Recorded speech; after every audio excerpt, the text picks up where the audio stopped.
受到寒流影响，对今开始全台湾各地头的温度会愈来愈低。新竹的游乐区除了替动物准备大草保持温暖以外，也有挂电火予动物保温，替动物做保暖的措施。新竹的气象站也指出讲，新竹地区到暗时9点左右，差不多是剩8度尔，所以民众就爱穿雨袖。古水水池球地园区特别准备的草群中央，大家顶还有保暖用的电火。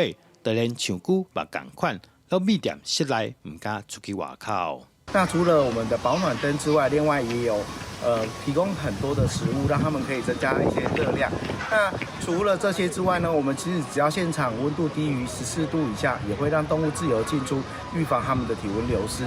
另外一间游乐园除了用电火来帮园区内动物保温以外，佮帮羊仔穿衫，都惊动物保雪里去互寒到。有特别准备了保温灯、保暖毯以及保暖的衣物。根据新竹气象站2早起所测得的数据，今日早起新竹地区气温上低是在新丰沿海地区的11.2度，而且愈晚会愈寒。预测暗时新竹平均温度可能只有8度。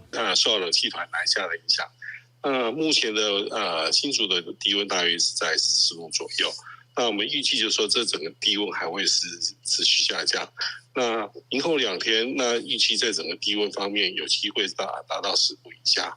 气象站提醒民众，拜暗时会开始一直寒到拜3，气象单位呼吁大家一定要穿较少咧，而且要提早做好保暖的准备。记者刘君和新竹报道。